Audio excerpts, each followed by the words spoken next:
Hello and welcome to Catholic Answers Live.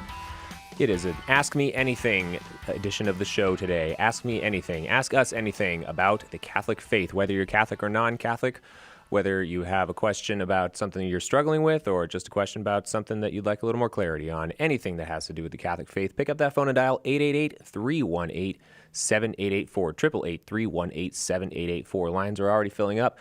So grab that phone quick and dial 888-318-7884 to get in on today's Ask Me Anything show about the Catholic faith. My name is Thomas Graff. I'm the fill-in host today on Catholic Answers Live, as our regular host, Cy Kellett, is still traveling the country.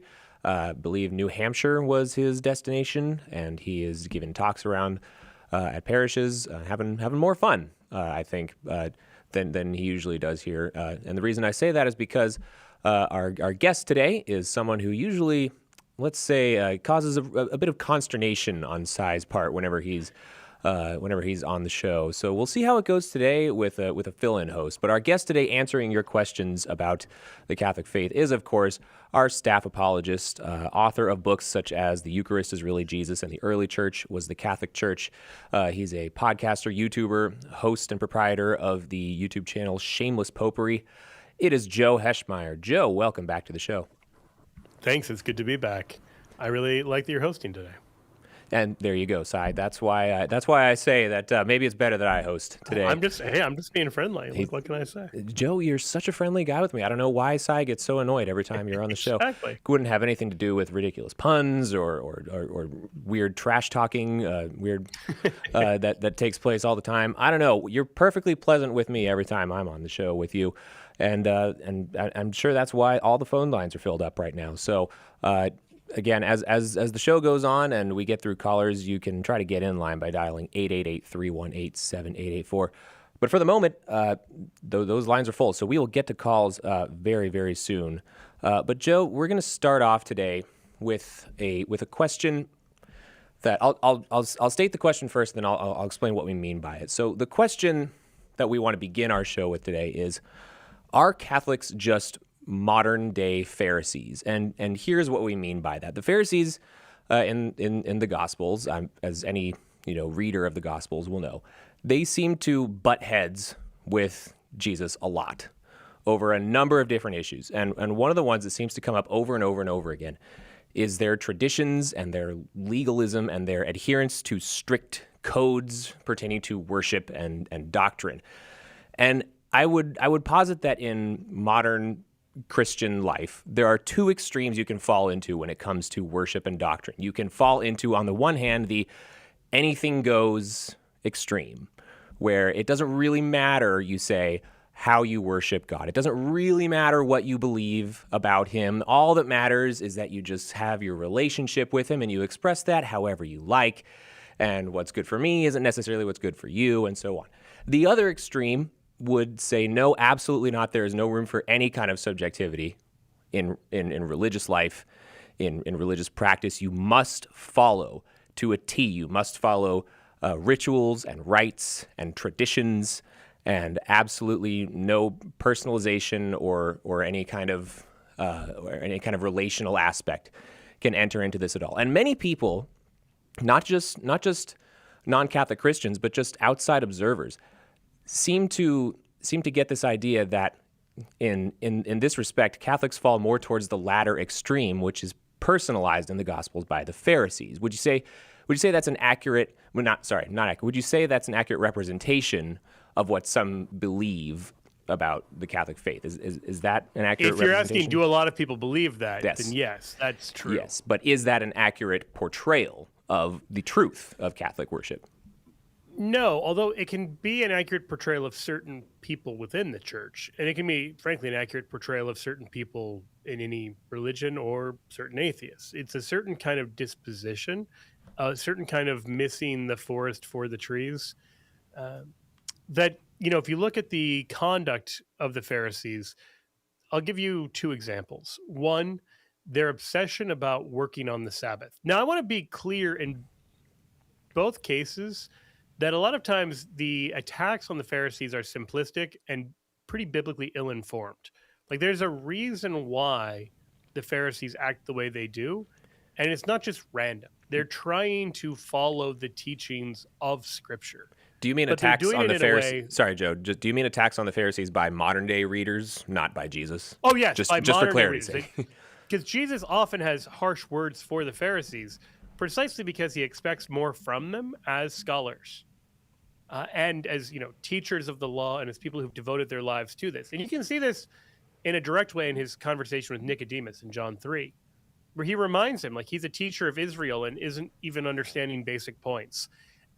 That's, I think, good as a reminder that the closer someone is, the more is expected of them, or the more tools they've been given, the more is expected of them. And so the Pharisees are called out in no small part because they're expected to be doing better than they are. But as I said, I'll give two examples. One are the so-called Korban rules. So Jesus rebukes them for this, where this is where he accuses them of replacing Scripture with the tradition of men, because the Ten Commandments are very clear to honor your father and mother, and that this includes caring for them in their old age. That's the original meaning of the commandment. And so there is a biblical duty, both in Judaism and in Christianity, to care for aging relatives, especially your parents. But the Pharisees said, if a man tells his father or mother, what you've gained from me is korban, that is given to God, then you no longer permit him to do anything for his father or mother. This is Mark 7. And Jesus is scolding them for this.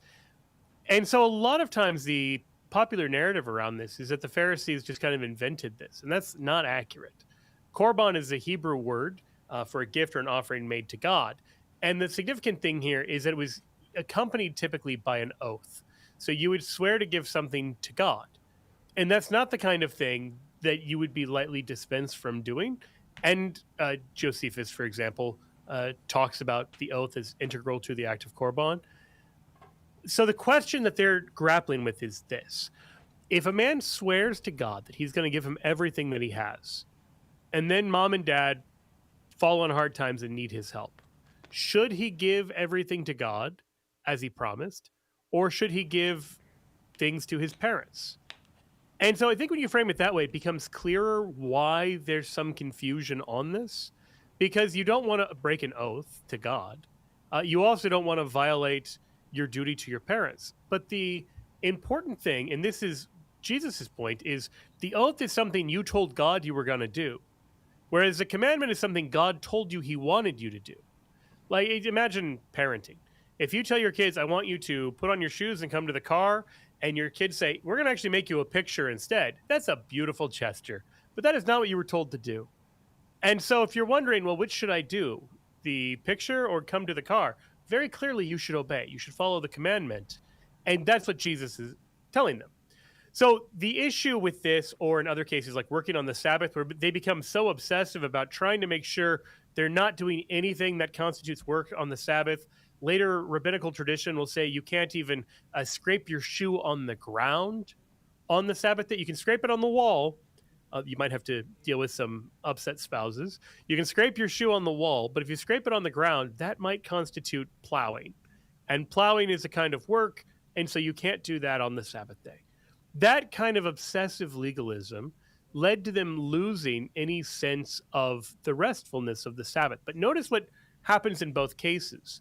You're trying to honor God, and you end up disobeying the Ten Commandments. You're trying to observe the Sabbath day, and you end up making it not restful. And so in each of these cases, there's a self-defeating aspect of their legalism. They're missing the forest for the trees. The church doesn't tell you to do anything like that. When people complain about the church, is that the church has too many rules, allegedly.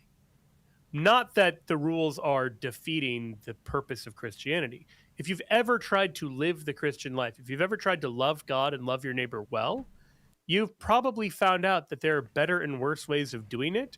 And you've probably wondered what the best thing to do in a concrete situation is. So it's not actually bad that the church gives lots of clear, practical guidance. That's not itself Pharisaical. It only becomes Pharisaical if you become so obsessed with the particulars that you lose sight of why you're doing it. Just as the Pharisees lost sight of why they were trying to make sacrifice to God and lost sight of why they were trying to keep the Sabbath holy. And so, ironically perhaps, I want to end by quoting canon law. to show how to avoid this trap of legalism. Because the very last canon in the Code of Canon Law, this is canon 1752, it ends with a reminder that the salvation of souls, which must always be the supreme law in the church, is to be kept before one's eyes. If rigidly and legalistically enforcing an ecclesiastical rule would be contrary to Christian charity, it would be contrary to the salvation of your neighbor's soul, you should favor your neighbor's soul instead. Like it is the anti-Pharisaical hermeneutic through which you're to understand canon law. So all that's to say, are there people who become so obsessed with enforcing the rule they forget why? Absolutely. I mean, you find people who, a traffic cop who enforces a traffic law even when it's more dangerous to slow down because you're going to cause an accident. That sort of thing is part of the human condition, and some people are more prone to that, and that's going to include some Catholics. But Catholicism as such does not teach anything that resembles Pharisaism. Is it right, Joe, to maybe think of it this way, that whatever makes it easier or perhaps makes the path simpler for my salvation, if that is a set of rules, then it's good and you're not missing the forest for the trees. For example, if the purpose, as the canon law you quoted stated, if the salvation of souls must be kept before our eyes at all times, and in my particular case, that means I need to become holier and be more like Jesus, it's actually it's made simpler for me when the church tells me, okay, don't lie, don't cheat, don't steal, don't murder, live a life where you love your neighbor and you love God above all. That actually directs me towards that purpose very easily, and merely laying out rules like that doesn't mean it's just Pharisaical. It means here's the path that we're providing for you. Right. This is a roadmap to your own prospering. This is a roadmap to your own holiness and a roadmap to becoming a great saint, as long as you're led along this road by the dual love of God and neighbor. Because if you say, I want to, you and I are both married. You're fairly recently married. And so you want to love your wife, and you're learning as a relatively new husband, what are the best ways of loving my wife? What are the ways that really satisfy her? What are the ways that I'm trying to meet her on my terms rather than on her terms? That's sort of the issue we all negotiate, even in human affairs, of trying to love and serve other people. And so the more you know what does and doesn't work, the more you know what does and doesn't please her, the better. That my wife isn't going to be thrilled if I'm like, hey, I booked a big impromptu trip I didn't tell you about, surprise, we're going to go travel, and you're going to have to pack. Or maybe worse, I packed for you. Those things are probably not going to be greeted as like the greatest news, because knowing her, that's not the kind of thing she's going to find relaxing. And so that sort of thing is the idea. Yes, we all want to love God. Yes, we all want to love neighbor. But God has given us a clear sense of how to do it. And this is most obviously true if you think of something like worship. We want to worship God. And the question is, are we going to worship God on his terms, or are we going to try to worship God on our terms? And if we try to worship God on our terms, then I would suggest we don't really understand who God is. And it seems like, ironically, the trap that the Pharisees would fall into is that in trying so hard to worship God on what they thought were his terms, they ended up kind of making it on their terms all over again, because suddenly we were trying so hard not to avoid work that we're saying everything is work practically, and that's not what God meant, right? Yeah, there's also a strong spirit of self-righteousness where they have decided these are the things to do, and they become really obsessed about doing those things and then very proud of themselves for doing those things.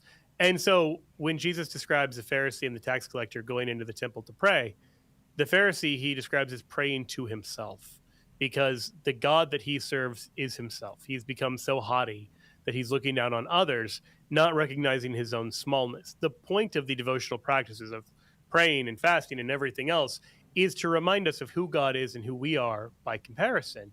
And the Pharisee has managed to lose sight of even that and become puffed up in the very things that should have made him humble.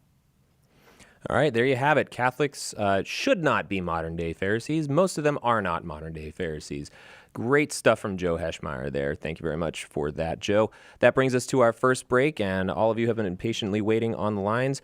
Wait just a little bit longer till we get out of this break, and then we will get right to your questions for Joe Heschmeyer.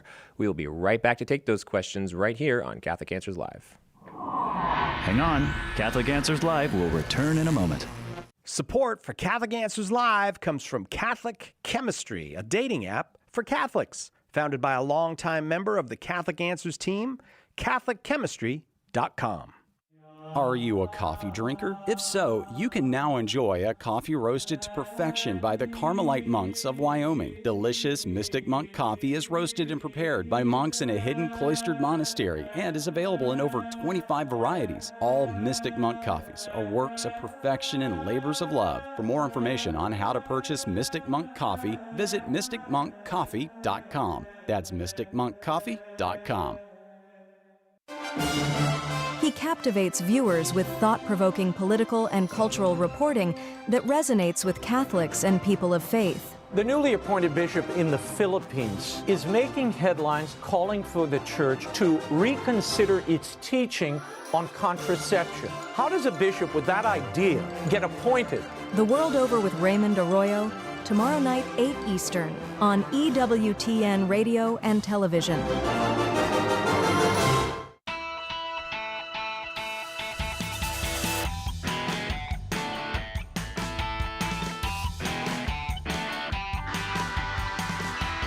Welcome back to Catholic Answers Live. My name is Thomas Graff. I am the social media manager most of the time here at Catholic Answers, but I am filling in as your host today.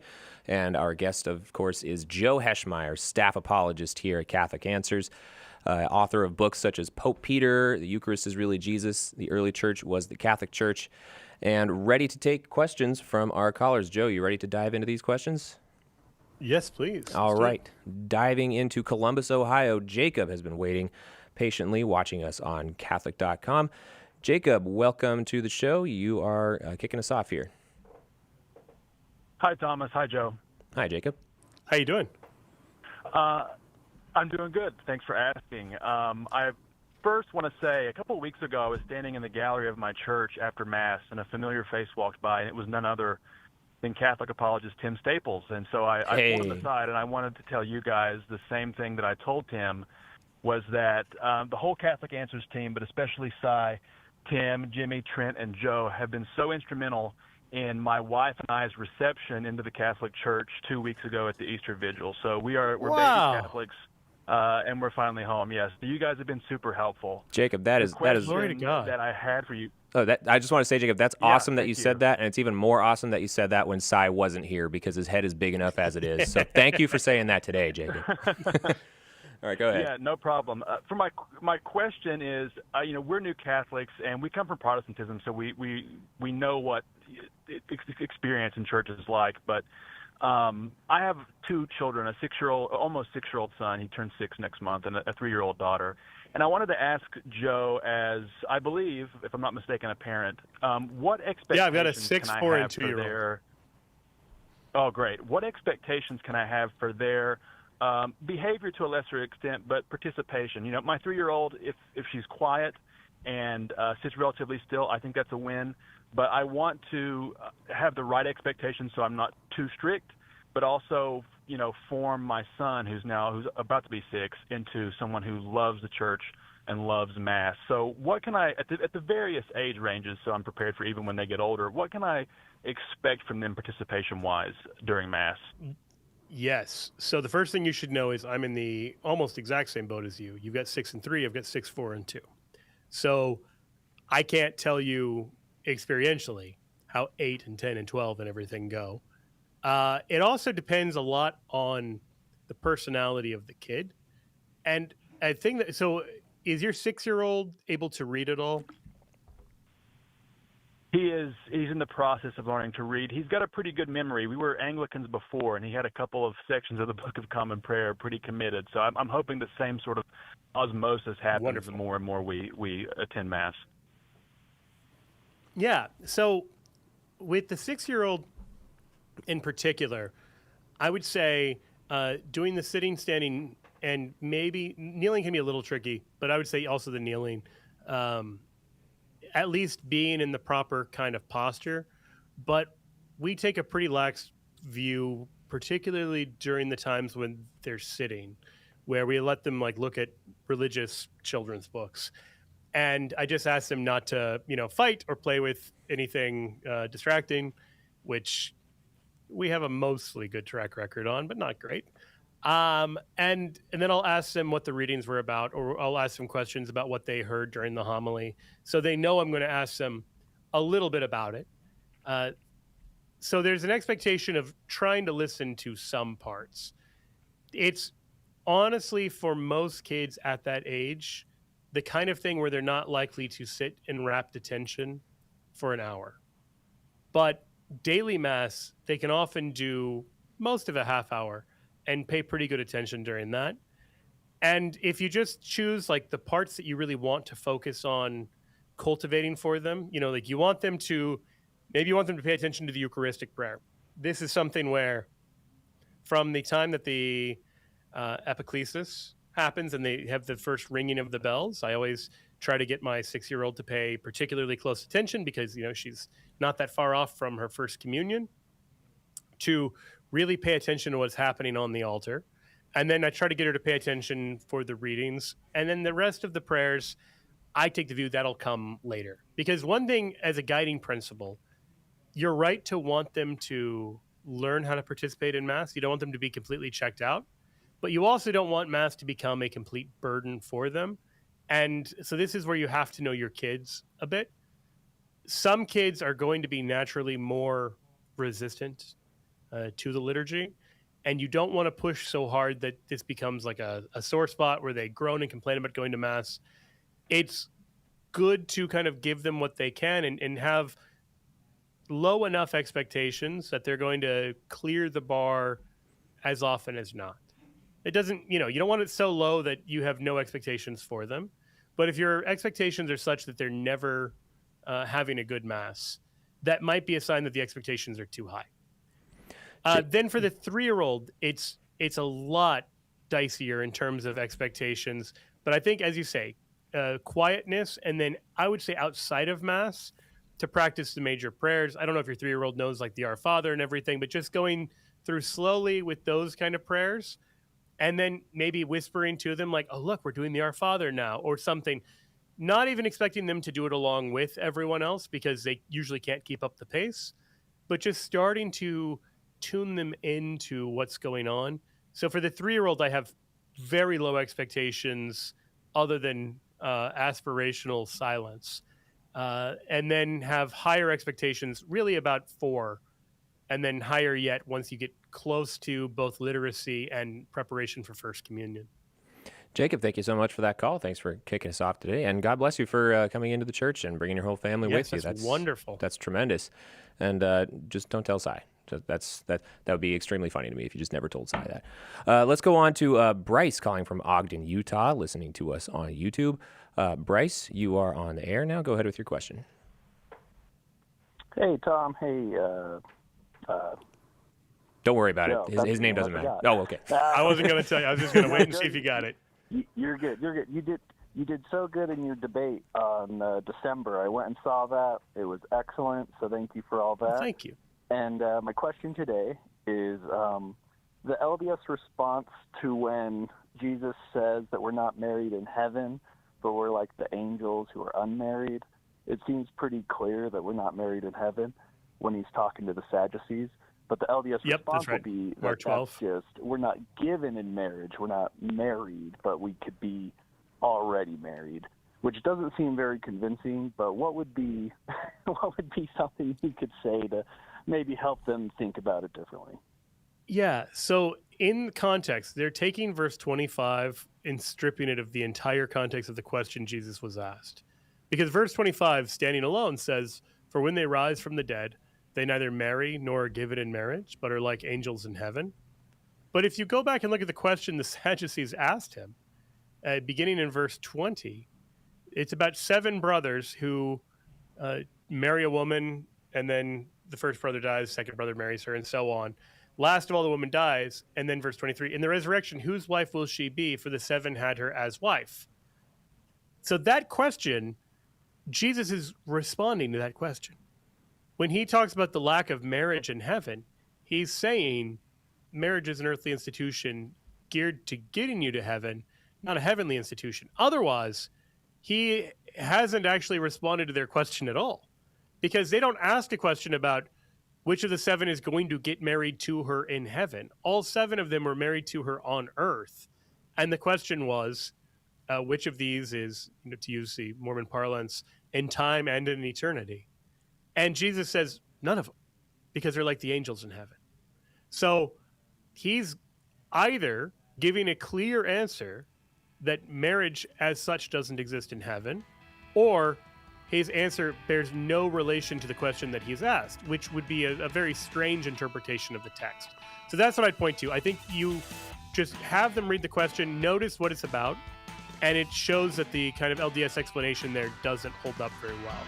Thanks for that question, Bryce. We'll be right back to take more questions with Joe Heschmeyer right here on Catholic Answers Live right after this. We hope that one of the things that we communicate here at Catholic Answers Live is that our Catholic faith allows us to be fully serious about all the problems we encounter in the church and in the world, but it also lets us have light hearts and maybe even mix in a bit of fun, and that is exactly what our good friend Joe Heschmeyer does in his popular podcast, Shameless Popery.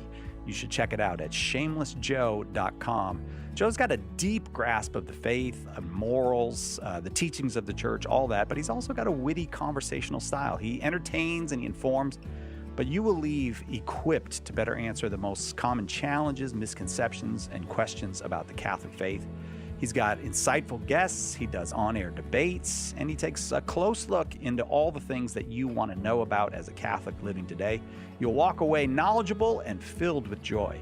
Look for Joe on his YouTube channel. Check him out at shamelessjoe.com or wherever you get your podcasts. And if you like what you hear, become a patron. Throughout history, some Catholics have been among the worst kind of villains, right? Or were they? In Cancelled, historian Steve Weidenkopf digs into the lives and controversies of some of these Catholics whose reputations have been blackened, often unfairly. He takes on the anti-Catholic versions of history and defends not only these figures, but the faith they represent. Order your copy of Cancelled today at shop.catholic.com or ask for it at a good Catholic bookstore near you. What is the Catholic Church? Everybody seems to have an opinion, but the church never quite fits into the boxes people try to make for it.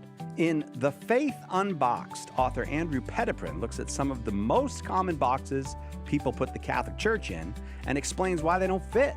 In doing so, he brings us closer to what the church really is, the institution founded by Christ. Order The Faith Unboxed today at shop.catholic.com or ask for it at a good Catholic bookstore near you.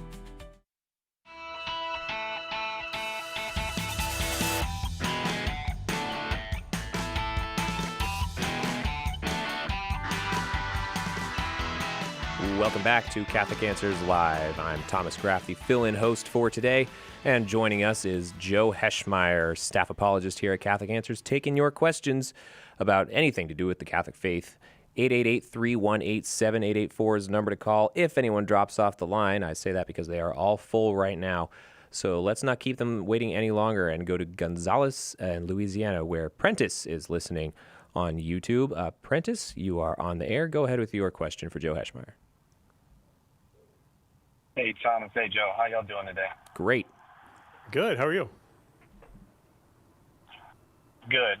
I actually recently watched your video, Joe, with Adrian, and I'm forgetting the other guy about the do Protestants worship. And I think it was Braden kind of Cook. sparked. Yeah, Braden. That was his name. I was kind of curious. As far as I kind of hold the stance similar to you that I would see Protestant worship as more as like a synagogue where it's like good for studying scripture. But following like the church's theology on invincible ignorance, like if Protestants don't know the true essence of like worship, giving God's worth through the Eucharist, aren't they in their own sense, in their own ignorance, actually worshiping God? Yeah, so this is a very good question. And we talked about that a little bit, I believe, in that conversation. But just to say it very clearly, we want to affirm two things. On the one hand, we should worship God as he wants to be worshiped. And this is at the heart of what worship is. It's giving God his worth. And so if we try to have God on our terms, he will reject it. This is the story of Cain and Abel. Abel gives God the best, and God accepts it. Cain gives him the leftovers, and God rejects it completely. In Leviticus 10, Nadab and Abihu, the sons of the high priest Aaron, try to offer their own form of worship to God. They're not worshiping a false God. They're offering what Scripture calls a strange fire to the one true God. And rather than accepting their sacrifice, God devours them with fire. But the important thing to note there is that in these cases, they understand what it is God is asking of them in worship and refusing to give it. So someone who refuses to give God the Eucharistic sacrifice that is proper worship is refusing to worship God on his terms, which is to say refusing to worship God. Because you're not treating God as God, therefore you're not giving him his worth, therefore you're not worshiping. That is very different from someone who is doing their best to give God everything and is acting in ignorance and trying to serve him. God is merciful to those who act in genuine ignorance, who are trying their best. And they certainly please him. And God will work with that. To take one of the most extreme examples, St. Paul described how zeal for the God of Israel led him to kill Christians. And he's not just thrown aside by God. God redeems him and turns his zeal in the right direction. So when we talk about worship, the Eucharist is the highest form of worship. It's what we're called to collectively as the church, and there's a whole theology behind that. There's a reason the Catechism calls it the source and summit of the faith. But the Eucharist, even though it's the highest form of worship, is not the only form of worship. Because worship is sacrificial. That's part of the nature of worship. It is almost always accompanied with sacrifice. Sacrifice is the language of worship, to quote the Church of Christ scholar Everett Ferguson. In antiquity, this is how you worshiped. Whereas, to offer prayers to God with sacrifice was considered worship. To offer prayers to God without was just considered prayer. And so there's different words for prayer and worship in the Bible. But significantly, just as we come together in the temple of the church to offer the sacrifice of the body of Christ, you and I have become incorporated into the body of Christ bodily in our own baptism. And so St. Paul can say in Romans 12 that he appeals to us, brethren, by the mercies of God, to present our bodies as a living sacrifice, holy and acceptable to God. And then he describes this as our spiritual worship. Now, there's two things to draw from that. Number one, there's sacrificial worship still happening. When you offer it up, when you allow yourself to be inconvenienced for the sake of a neighbor, when you undergo some hardship for the sake of God, when you do something where you are getting up early to go to church, when you are allowing yourself to look like a fool in front of your secular friends, those are sacrifices that you are making that, if oriented towards God, are sacrifices that truly are bodily worship in the temple of your body. And so this is something where we would absolutely say Protestants, Orthodox, Catholics, everyone can do this. If you are on a desert island and you don't have a priest and you can't engage in the sacrifice of the Mass, you can still make sacrifices in your body because you share in the priesthood of Christ by baptism. So even though they don't have the source and the summit, even though they don't have the highest form of worship, there are real ways of worshiping God that are open to our Protestant brothers and sisters. I would just say a lot of what people think of as worship is often listening to someone give a talk about God, which is good. I mean, I do that for a living, but it's not of itself an act of worship. Prentice, thanks for that question. Please do call again anytime. 888-318-7884 is the number to call. And just like that, the line fills back up. So we're going to keep on moving down to Justin calling from Sheridan Lake, Colorado, listening to us on the Catholic Answers app. Justin, you are on the air. Go ahead with your question for Joe. Hi. So my question for you, Joe, starts with transubstantiation. Okay. And as I convert to the church and I try to explain things to my Protestant family, I'm kind of anticipating that one. And so people have tried to explain transubstantiation in different ways. And so I thought I would run one past you and see what you thought about it. Maybe tell me if it's okay. And I've got one for you or, too after you share yours. How about that? Okay. Yeah. So obviously with transubstantiation, the idea is that the accidents remain and the substance has changed. And so the illustration I would try to give, and I'll try to keep it PG since we're on the radio, but has to do with the creation of new life. And that when two people come together and that happens, the man contributes his cells, the woman contributes her cells. And so there's a minor accidental change in the union of those cells, but it's no longer the substance of the man. It's no longer the substance of the woman.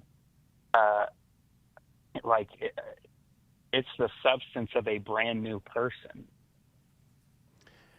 That is a good understanding of procreation. I would not use that to describe transubstantiation, though, because I think it's more likely to confuse and illuminate, and I think there's some differences that are worth sort of drawing out. Because in the case you're describing, like, you are genetically the gametes of your parents. Even though you are, as you say, a different substance, you also materially are still, drawn from the matter of mom and the matter of dad. And so it gets kind of complicated. I think if you have to do that much explaining, that's going to put you sort of on the back foot when you have to explain, well, here are like the 10 ways it's not like that, but here are the ways that it is like that. One thing I think can be very helpful is just to say, I'm stealing this from a priest who got it from a little girl preparing for First Communion. And I mentioned this at the beginning of my book, The Eucharist is Really Jesus. And so actually, if you stay on the line after this, I'll have them send you a copy of that book. You mean this book right here that I'm holding up to the camera with a very nice cover? Look at that. Oh, look at that thing. As this priest is preparing this little girl to see if she's ready to receive First Communion, he asks her understanding. And she points at the crucifix and says, the crucifix looks like Jesus, but isn't really. And then she says, the Eucharist doesn't look like Jesus, but really is. And so what she's describing with really is and with looks like is substance and accidents in a way an ordinary person can understand it. Like, all we're saying is when Jesus says, this is my body and this is my blood, that it really does become his body and his blood. But we acknowledge two things. Number one, that he doesn't leave heaven as he will at the second coming, so to speak. Like, he's not bodily leaving heaven. And number two, that we recognize it still appears to the senses to be bread and wine. That this is a change at the level of the reality, not at the level of the appearances. So that's the way I would explain it there. I think if you get into the difference between substantial and accidental change in other contexts, that's probably going to be more confusing to a person. Does that make sense? Justin, do we have you? Which I have. Hello? Oh, I'm sorry. I think you were cutting out there for a second. Okay. Yeah, that does make sense, and I have read your book there. I have never another mind. question still. Yeah, please. Still on the Eucharist, and I guess pick the direction you want to go. I'm having one conversation with my dad and another with my brother, and my dad is going in a direction of how, I guess, kind of a sacramental theology and why and how does the Eucharist affect and achieve our salvation, I guess. And then with my brother, it's this question of, well, why can't just anybody consecrate it? Why do we specifically need a priest, and where do we see that in Scripture? Great. I think we can connect the two. So a good question for your brother would be what a priest is. And the answer is a priest is one who offers sacrifice. And so at the Last Supper, Jesus says, do this, not to all of his disciples, not to all of his followers, but specifically to the 12, to those he has ordained in this role of leadership. So we see from literally the Last Supper onwards that he doesn't go out and feed the 5,000s and tell all of them to offer the Eucharist. He tells the leaders to offer the Eucharist. The ones that, if you read the other Last Supper discourses, he's clearly putting in authority over the church. In Luke 22, he describes him sitting in 12 thrones, judging the 12 tribes of Israel, and then he presents the model of leadership to them. So he's very clearly chosen them to lead his church. They're in first place in the description of the church in Ephesians. And these are the ones to whom is entrusted the authority to consecrate the Eucharist, just as these are the ones who are given the ability to forgive sins in John 20 when he breathes on them and says, receive the Holy Spirit, whose sins you forgive are forgiven, and whose sins you retain are retained. It would be bad reading of the Bible to assume that I have all of the authority of an apostle, and that if I see an apostle getting a certain power, that therefore I must have that power as well. So the question could really be put on the other foot and say, where do we see a lay person in Scripture ever try to consecrate the Eucharist or celebrate the breaking of the bread and leading it? And we never do. It's the apostles, it's Jesus, St. Paul. This is what we see. So then the question remains there about this connection between priesthood and sacrifice. And I would put it like this. If the Eucharist is a sacrifice, then it needs to be offered by a priest. So then the question becomes, is the Eucharist a sacrifice in Scripture? And the answer to that is very clearly yes. In 1 Corinthians chapter 10, St. Paul says, the cup of blessing which we bless, is it not a participation in the blood of Christ? The bread which we break, is it not a participation in the body of Christ?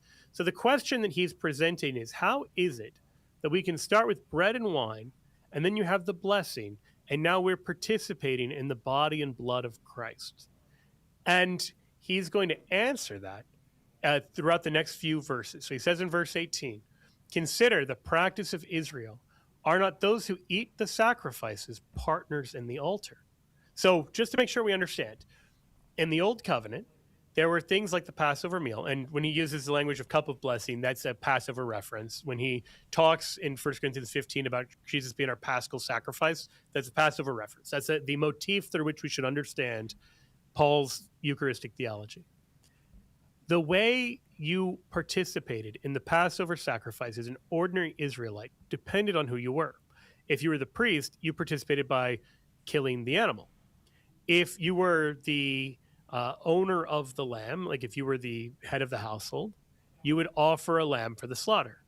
But maybe you aren't rich enough to afford a lamb. You're allowed, under the provisions in Exodus, to share a lamb with your neighbor.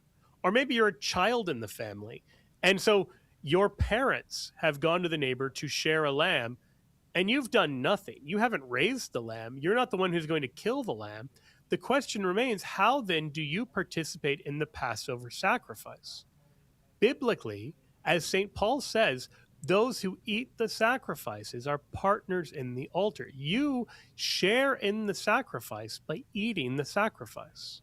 So this answers both why it needs a priest, because it's a sacrifice. It also answers the question of how do we participate in these graces that Christ has won for us on the cross, because the offering Jesus makes at the Last Supper is the offering of his body and blood to be sacrificed on the cross. And that doesn't end it. In the Passover sacrifice, preparation day is the day they kill the lamb, but that doesn't end the sacrifice. Killing is just the beginning. You then eat the sacrifice to become a partner in the sacrificial offering. So here, Jesus sacrifices himself. He lays down his life on the cross on Good Friday, and we participate in it, and we receive the graces from it by eating the sacrifice. That's Jewish theology 101. That's how the Passover worked, and it's explicitly what St. Paul tells us when explaining how the Eucharist works in 1 Corinthians 10. Justin, thanks so much for your questions. I hope those helped you out.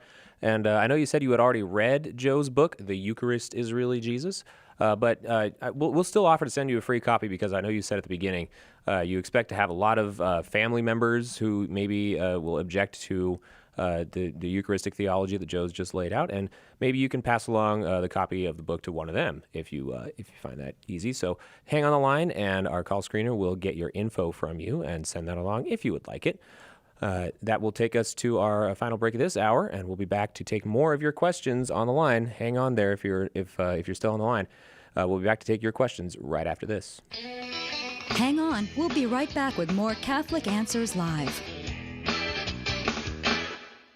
The Catechism defines evangelization as the proclamation of Christ and his gospel by word and the testimony of life. But what does that look like in real life? It looks like St. Paul street evangelists out in the public square sharing the good news. We're a Catholic nonprofit that starts conversations by handing out free sacramentals. Then we employ our method of listen, befriend, proclaim, and invite.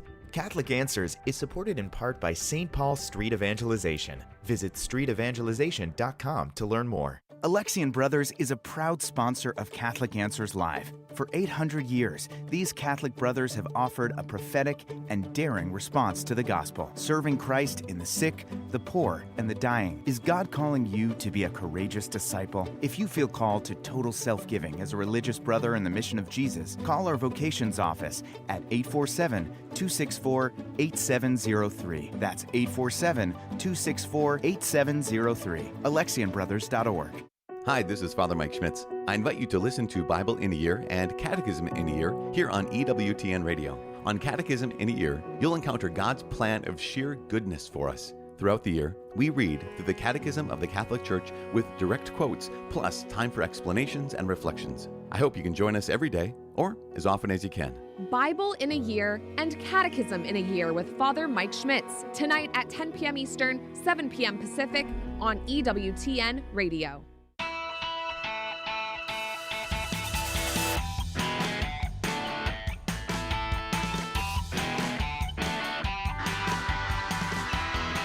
Catholic Answers Live. Ask me anything about the Catholic faith. Of course, don't ask me anything. I'm just the host, Thomas Graff, social media manager here. They don't let me do anything more than just stand in front of a microphone, sit in front of a microphone, thankfully, and direct the questions to Joe Heschmeyer, who is much more competent than I to answer these questions, and I'm thankful for that. 888-318-7884 is the number to call, and Ari dialed that number a while ago from Logansport, Indiana. Ari's listening on YouTube, and Ari is on the air. Go ahead with your question for Joe Heschmeyer, Ari. Hi, thank you guys so much for taking my call. So I had two questions for you, Joe. My first one is, are Mormons and Catholics, are we allowed to pray with one another?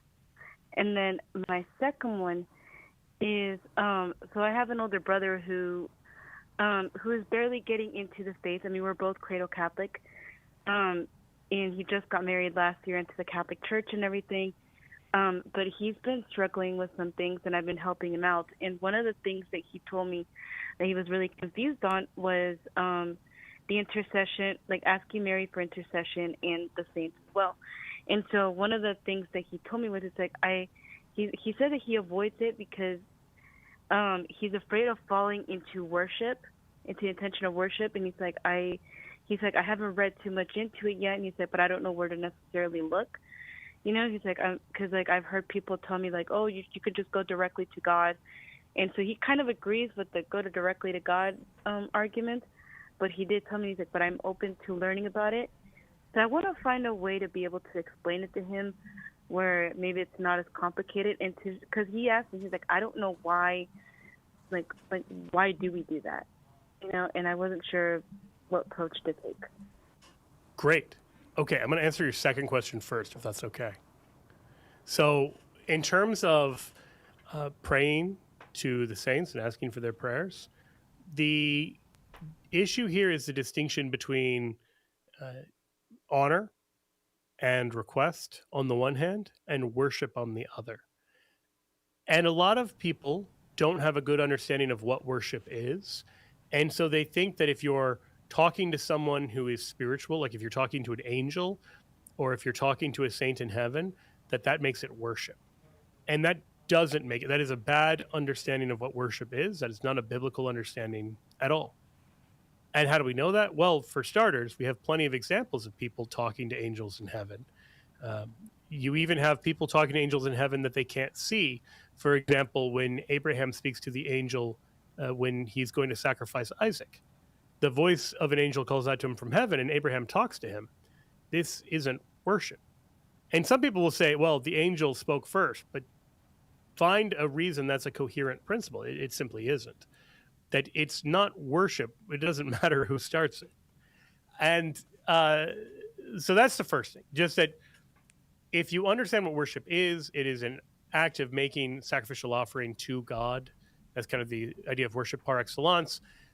That is something that is offered to God alone, we don't make those sacrifices oriented towards Mary or the saints or any human person. There is, in this concept of worship, the distinctive thing that makes it different from prayer or worldly honor or any of those things is this kind of sacrificial dimension. Because we honor other people, we talk to other people, even here on this earth. Like, you might tell someone they did a really good job, you're honoring them. You might ask them for their help. And no one looks at that and says, oh, I can't believe you asked your neighbor for help. Why didn't you go directly to God? Or at least, hopefully no one says that, because that would be absurd. St. Paul asks other people for prayers, for example, in his letter to the Romans. He also tells us to pray for other people, that we are called to be intercessors for others. So intercession for other Christians is perfectly biblical, and asking other Christians for their intercession is perfectly biblical. In 1 Timothy 2, verse 1, he says, first of all, then, I urge that supplications, prayers, intercessions, and thanksgivings be made for all men. So we are to pray for other people. We are to offer things for their spiritual good, but we're to make those offerings to God. So we worship God and we intercede for others. And when we need something, we go to other people for their intercession, and we also go to God. It's not an either or. Like, if you have a problem and you ask somebody to help you, or you ask them to pray for you, you can also go directly to God. It's not mutually exclusive. And in fact, the good of the body of Christ is served by us going to one another. This is why it exists. We don't go to other people in the body of Christ because we don't think God is good enough, or we don't think God is powerful enough, or anything like that. We go to other people in the body of Christ because they are part of the body of Christ. And this is what we're called to. Like, we're called to be in communion with other people. So when one part of the body rejoices, we rejoice together. When one part of the body suffers, we suffer together. And the body of Christ does not just exist here on earth. It also exists in the presence of God in heaven. So the saints who are in the presence of God in heaven are still part of the body of Christ. And they're still fighting for us.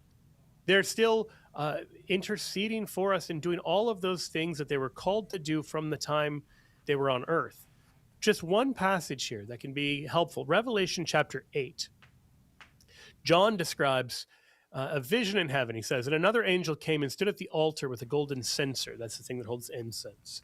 And he was given much incense to mingle with the prayers of all the saints upon the golden altar before the throne. And the smoke of the incense rose with the prayers of the saints from the hand of the angel of the Lord, of the angel of before God. Excuse me. So notice there that the angel is interceding for the prayers of the saints, placing them before God. So the idea that we need to cut out all the middlemen and just have it be directly us and God with nobody else is thoroughly unbiblical. Because even when you offer prayers, angels are interceding for you and presenting those prayers before the throne. So intercessory prayer is literally an unavoidable part of the Christian life if you're praying. All of our prayers are intercessory prayers, even when we go directly to God, because we have this angelic intercession going on. So the idea that intercession is something God is upset by or threatened by is completely biblically ignorant. It's contrary to everything we know about the nature of God. And then finally, I'd just say, as I said before, when you do this, when you say to Mary, pray for us sinners now and at the hour of our death, you are relying upon the goodness of God. You're not worshiping Mary because you don't think God is enough. You're recognizing that God is enough, and so you're asking Mary to go to the one person you know can answer all of our prayers, namely God. And then how about Ari's first question about whether Catholics and Mormons can pray together? Oh, yes. Because of the relationship we have with Mormons, this is more a situation of interreligious prayer rather than ecumenical prayer, because we don't have a common Trinitarian belief. And so it would typically not be appropriate because we don't regard them as having, like, they're not fully Christian, to put it very bluntly. All right, thank you for those questions, Ari. Sorry we couldn't spend a little more time on them, but as you can hear, the music is coming on, and that means it's time for our halfway break. So if you're on the line, everyone else is on the line, stay on the line through this break. We will get to your questions right on the other side. And we have one line opening up, so call 888-318-7884 if you have a question for Joe Heschmeyer, 888-318-7884. We'll be right back to get into more questions right after this.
Welcome back to Catholic Answers Live.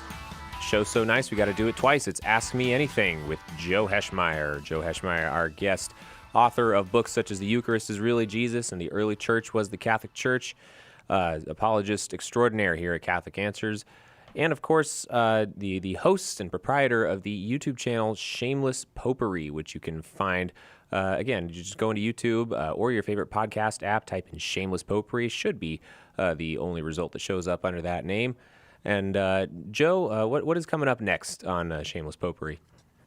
Yeah, I've got a sit down with Braden Cook where we look at one of the really fascinating, kind of underused arguments during the Reformation, which is an argument made by St. Francis de Sales about the need for authority. You know, St. Paul says, how can men preach unless they're sent? And so Francis de Sales unpacks that, and then we unpack that.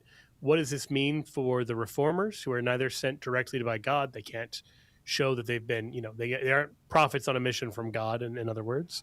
And they're not sent by the church to go into schism from the church. And so then the question becomes, on what authority then do they do any of the things that they're trying to do? So that's it in a nutshell. There's a much longer conversation about that coming out in 6 days. 6 days from now. Okay, so watch the space on the YouTube channel for, on Joe's YouTube channel, I should say, for that discussion with our good friend Braden Cook, a previous guest on this program and a host of his own very good YouTube channel, The Catechumen. That should be a great discussion with Joe Heschmeyer. Well, we got lots more people on the phones ready to talk to you, Joe, so let's go over to Raleigh, North Carolina, where Kevin is listening on Divine Mercy Radio. Kevin, you are on the air with Joe. Go ahead with your question. Hey, good afternoon, Joe. My name's Kevin, as you know, and my question has to do about discernment of the priesthood. At this point in my life, I'm 32, single. When I was growing up, I always imagined I'd have a wife and kids by now, but hasn't played out quite yet. Not done looking, but I'm thinking of ways, how do I use my life to honor God? What does a 32-year-old guy become a priest? What does that even look like? Is it 4 years of a quote-unquote college? Am I going to be older than everybody else? I'm not even really considering it, but enough to call you. So I was just wondering if you could talk about that a little bit. Yeah, I was something of a later vocation myself. That's the euphemistic parlance they use for people like us. I was old people. That's their euphemism for old people. Yeah, is that it? Later vocations. Brutal. They should just come right out and say. It's the guys who aren't coming straight out of high school or college. The track has actually changed slightly. They've added 1 year of propedeutic year, and that just means basically the church in America realized that a lot of men entering formation for the priesthood needed time to be free of all of their attachments to the world, the internet and technology and phones and all of this stuff, and to be more deeply formed as Christians and to have just like a simple Christian life where they're not kind of stuck in the chaos and hubbub of modernity. So there's a propedeutic year. There's you need a philosophy degree. So guys who haven't had any college will do 4-year college. Guys who've already got a college degree will do 2 years of more intensive focus just on philosophy. This is pre-theology. And then in the U.S., theology then takes 4 years. And so depending on, typically it's 7 to 9 years. It can be a little longer than that if you have things like language studies for people who English isn't their first language. So it is, it's quite a long process. They don't try to rush it. And I'm actually grateful that it's a long process because I think that the idea is to have priests for life. You could rush through formation and get guys who are half formed and that wouldn't go well. There's a lot of reasons you want to make sure that the person is well formed at a human level, that he's well formed at an intellectual and spiritual level, that he has a good sense of his pastoral calling and all of that. So in terms of your own case, I'd say a few things. Number one, the mere fact that you're unmarried at 32 is no sign that you are certainly called to the priesthood. That said, I'm not saying that you're not called to the priesthood. There may be other signs that point in that direction. You should really make an act of praying for the clarity to find out what it is God wants for you. And it sounds like your heart is already in a very good place of saying, like, you want meaning and purpose and you want to do something for God. To that end, a couple resources, if you are serious, either now or in the future, about taking a closer look at seminary and at priesthood. The book To Save 1,000 Souls by Father Brett Brannon is a good kind of standard issue book. A lot of dioceses will actually give out copies of that book to men who are sort of discerning whether they're called to apply. Two, you want to make sure you've got a good daily habit of prayer. And three, at some point, you're going to want to talk to a vocation director. You don't have to wait till you got total clarity.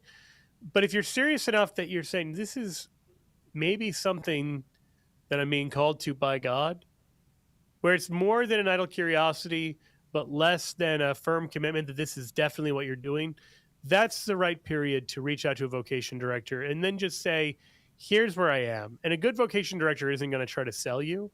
A good vocation director is going to want to just find out what's going on in your heart, what's going on in your life, and they're going to try to help you discern whether or not God is calling you in that direction.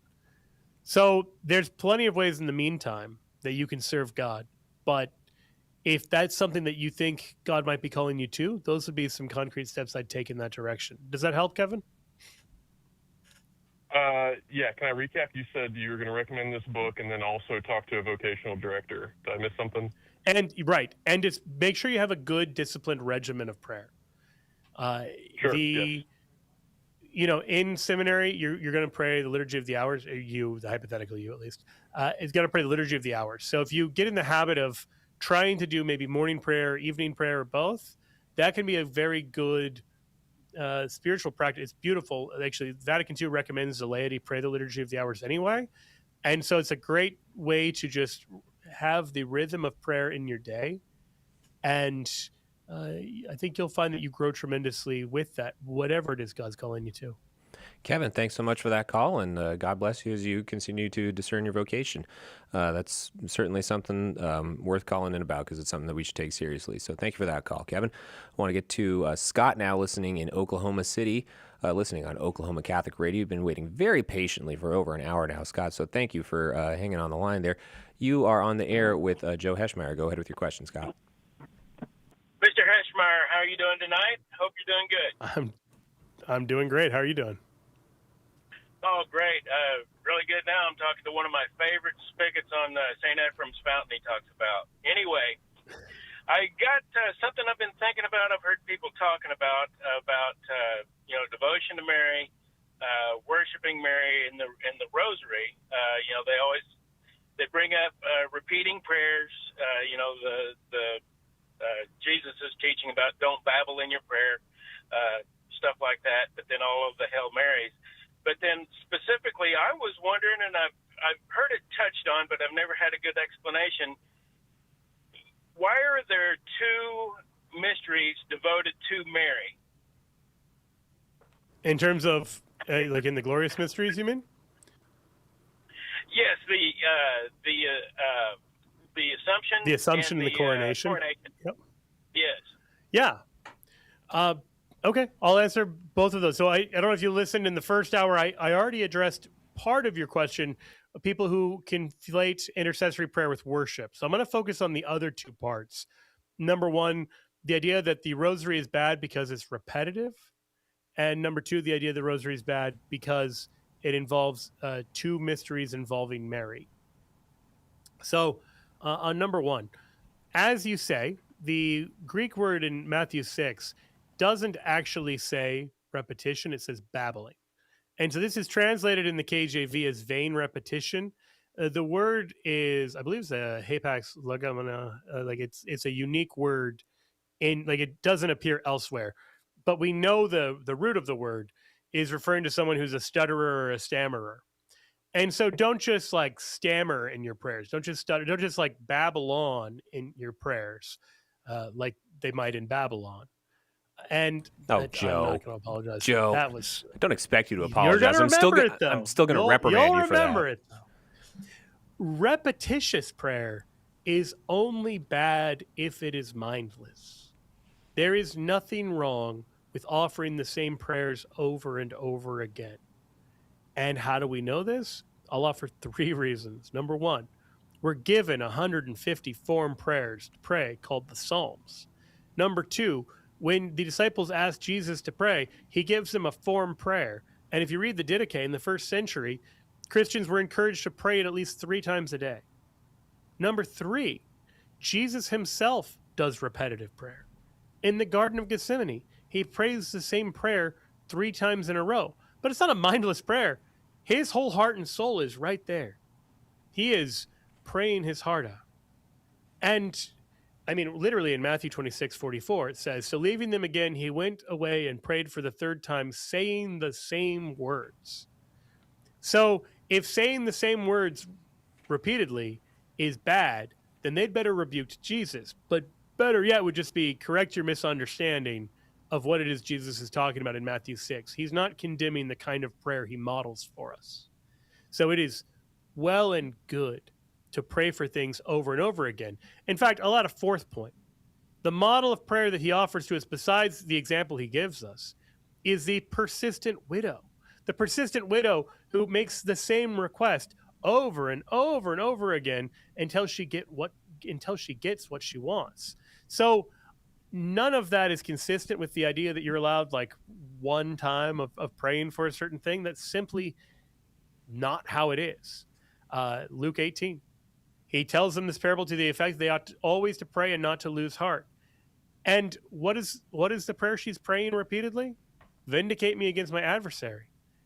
And eventually, when she does it enough, he wears out and gives her what she wants. That's not vain repetition. That's an effective repetition. So the Rosary is beautiful. It's good.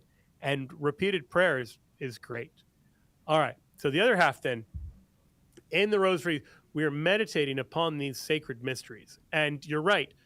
Principally, these are mysteries from the life of Christ, 18 of the 20 of them, if you include the luminous mysteries. But there are 2 that relate to things that happened to Mary. One of them is the Assumption of Mary, and the other is the coronation of Mary in heaven.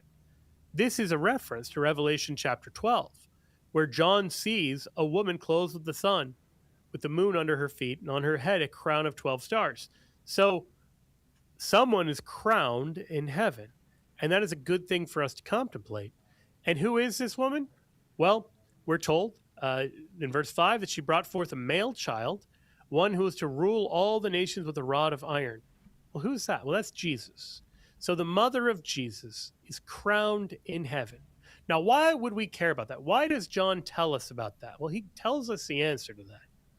In Revelation 12, verse 17, after spending the chapter talking about how the dragon is at war with the woman, you may remember Genesis 3:15, where the devil is described as being at enmity, conflict, strife, at war with a woman. And that woman, we don't know who it is on the surface. Well, John's revealed it to us. That woman is the mother of Jesus. And so verse 17 says, "Then the dragon was angry with the woman and went off to make war on the rest of her offspring, on those who keep the commandments of God and bear testimony to Jesus." So it's actually important that we know as Christians that we have a mother who is in heaven. If we're her offspring, she's our mother. And we know where she is. She's in heaven. And we know a little bit about her. She's the mother of Jesus, and she's crowned in heaven. So your mother and mine, if we keep the commandments of God and bear testimony to Jesus, your mother and mine is the Queen of Heaven. And that's a good thing for us to know, particularly if the spiritual battle we're engaged in, described in Genesis and Revelation and plenty of places in between, is between the devil and this woman. In Genesis 3:15, we're told about the seed of the woman. The reason it's the seed of the woman rather than the seed of the man, as you would normally say, is because it's a virgin who's giving birth to the Savior of the world. So Genesis 3, it was important to include Mary. Revelation 12, it's important to include Mary. In Luke 1, Mary says, "All generations will call me blessed." So very clearly, an important part of Christian spirituality is meant to be the honoring of Mary in some form.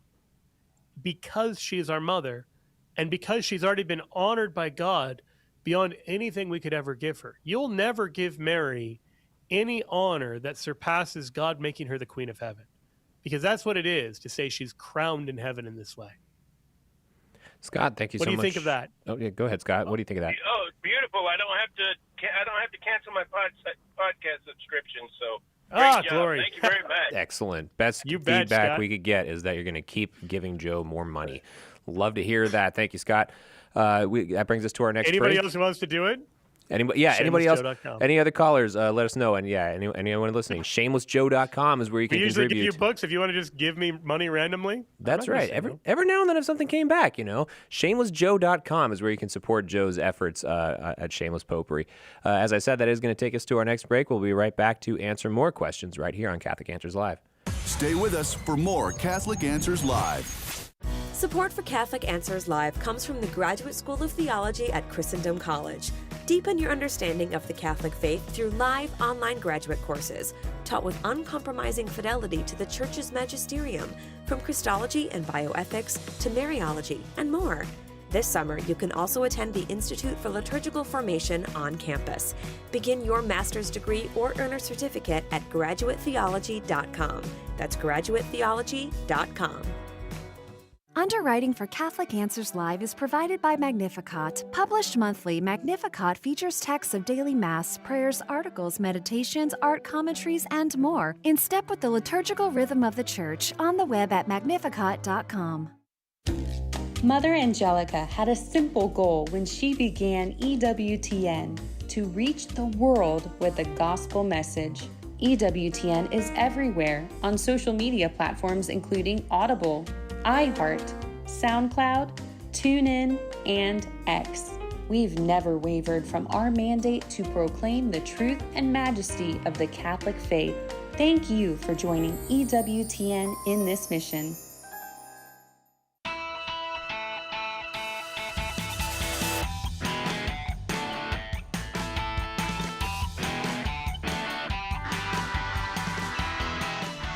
Welcome back to Catholic Answers Live. Joe Heschmeyer's here. He is taking your questions about anything you'd like to know about the Catholic faith. 888-318-7884 is the number to call when lines are open, which they are not. Everybody wants to talk to Joe, including a caller who's just going by LW, calling us from Georgia. Thank you for waiting. What is your question for Joe Heschmeyer? Hey, guys. Glad to say I called the show about a month ago, and me and my wife are now Catholic. Had that vigil. Super excited. Congratulations. Praise God. Welcome home. Yes, actually, it's a big thanks to you, Joe, and a lot of the videos you've made.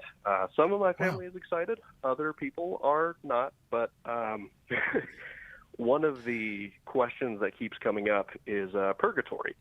And the idea of it generally makes sense to me about it being purged from the sin and being perfectly in union with God.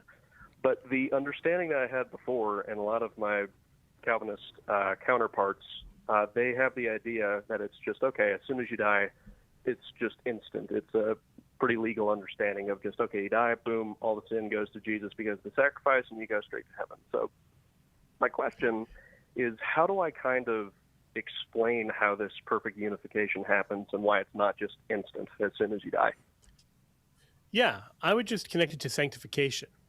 Like, we all agree, Catholics, Protestants, Orthodox, God could sanctify all of us instantly, right? He doesn't have to work at our speed, and he doesn't have to allow us to kind of suffer along 2 steps forward, 1 step back.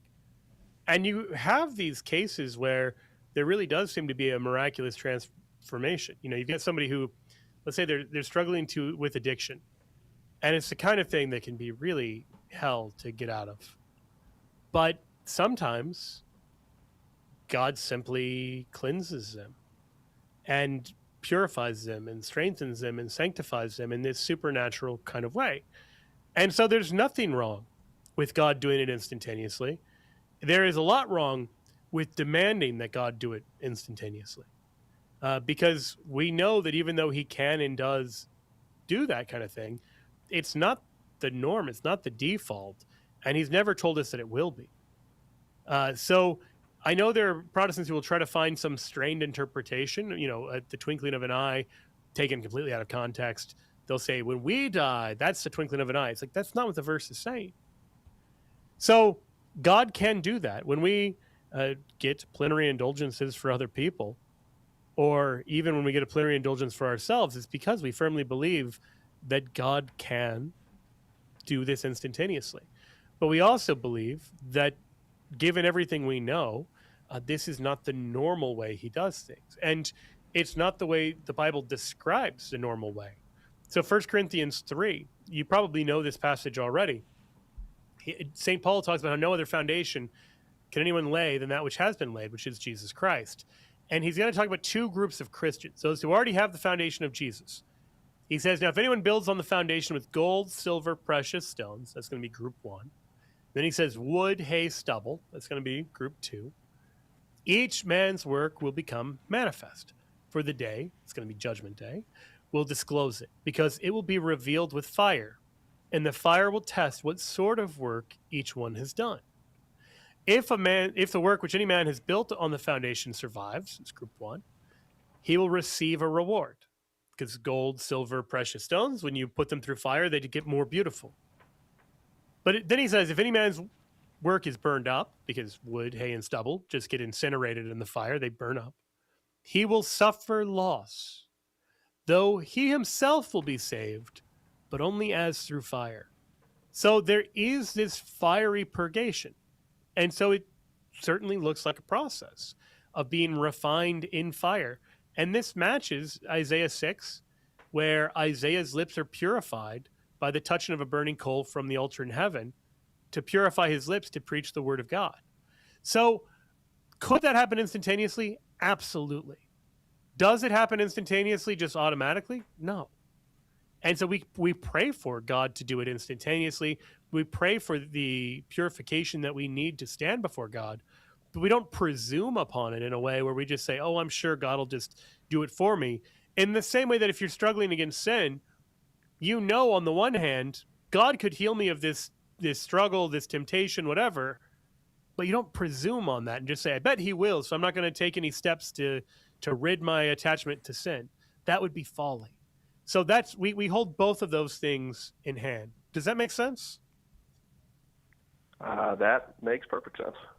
Awesome. Thank you for that call, LW. Please Hey, welcome home again. That's Yes. super exciting. If you want to stay on the line and get a book, consider it a little welcome home present. Yeah, just stay on the line, LW. Just ask for any book that we have in our Catholic Answers catalog, and our call screener will send that right along to you. Let's go now to Michael calling from Long Island, New York. Michael, welcome to the show. Go ahead with your question for Joe. Michael, do we have... Oh, I'm sorry, Michael. Sorry, 1 second. I put the wrong line on air. Michael, we have you now. That was my bad. Go ahead. It's like Sly's still with us. Hi, sorry. Yeah. It's all good. I just had a question regarding the obligation for almsgiving, specifically for giving to the poor. I was just wondering what circumstances, because I've been doing some searching online, and I've been getting kind of mixed responses to this. So I guess my question is, like, should we always give to people that we see on the streets, like panhandlers or just the homeless? So just to give you an example, there was one situation where I was in, because I usually take public transportation. And I noticed that at one of the bus stops that my bus was going by, that there was a homeless man at the bus. And I'm starting to wondering, okay, should I get off the bus and give this guy something and then wait for the next bus? Or what would be my obligation in that situation? Or, am I just being overly scrupulous about this? And what advice can you give that where someone could be more prudent regarding this? Oh, sorry about that, Michael. Yeah, that's a great question. That was the end of the question, right? Yeah, that was the end of the question. Okay, just wanted to make sure you hadn't gotten cut off. Okay, there's a couple principles to know. First, when we're talking about the thou shalt nots, these are what are called the negative precepts. These are absolutes. When God tells you not to do something, you just never do it. Like, don't murder. You don't have to spend any time discerning, well, should I murder this guy? Because they bind absolutely. In the words of St. John Paul II, the negative precepts of the natural law are universally valid. They oblige each and every individual always and in every circumstance. It is a matter of prohibitions which forbid a given action semper et pro semper, always and forever, without exception, because the choice of this kind of behavior is in no case compatible with the goodness of the will of the acting person. He goes on from there. So the negative commandments always bind absolutely. The positive commandments don't do that. God has set a very firm floor, but there is no ceiling. So when he tells us to love him, to love our neighbors, to worship him, to give money to the poor, to feed the hungry, to clothe the naked, and so on, there's prudence and discernment that's called for. And I'm going to give more kind of concrete details about that after we come back from this break. How does that sound? Yeah, Michael, just hang on the line real quick, and we'll be back right after this mid-hour break. Got to take this break right now. We'll be right back to finish that answer right after this.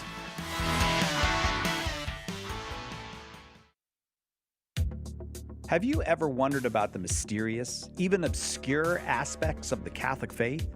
Dive into the Jimmy Akin podcast, where Jimmy brings together information from many fields as he pushes the boundaries of apologetics. Tune in today to the Jimmy Akin podcast, Mysteries of the Faith, a highly entertaining, informative, and at times humorous show that will help you grow in your faith. Visit JimmyAkinPodcast.com today to subscribe. Lots of people have big questions about Catholicism. It needs a big book of answers, and now it's got one. The Big Book of Catholic Answers is filled with helpful replies to more than 250 questions about the faith. Questions about God, salvation history, the Creed, the Bible, the list goes on and on. Order your copy of the Big Book of Catholic Answers today at shop.catholic.com or ask for it at a good Catholic bookstore near you. What was the church like in its infancy? In a word, Catholic, and Joe Heschmeyer has the receipts. In his best-selling book, The Early Church Was the Catholic Church, he gives you the details from the historical records of the first 2 centuries of Christianity. Right now, get a copy for just $10, plus free shipping if you live in the continental United States. Get more information and order The Early Church Was the Catholic Church at theearlychurchwascatholic.com. What is the Catholic Church? Everyone seems to have an opinion, but the church never quite fits into the boxes people make for it. In The Faith Unboxed, author Andrew Petiprin looks at some of the most common boxes people put the Catholic Church in and explains why they don't fit. In doing so, he brings us closer to what the church really is, the institution founded by Christ. Order The Faith Unboxed today at shop.catholic.com or ask for it at a good Catholic bookstore near you.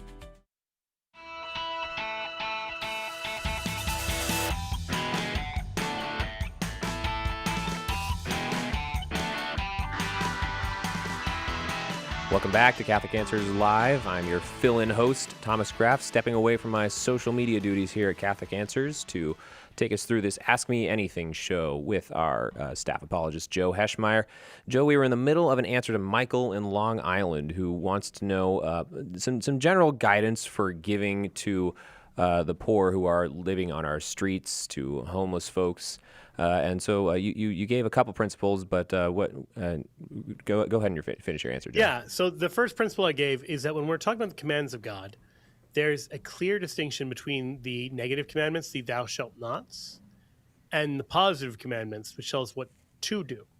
The commandments telling us what not to do bind universally, bind everyone, bind in all situations. It doesn't matter who you are.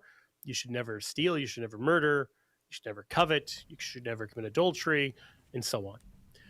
But the other commandments, the ones telling you what to do, are much more context specific.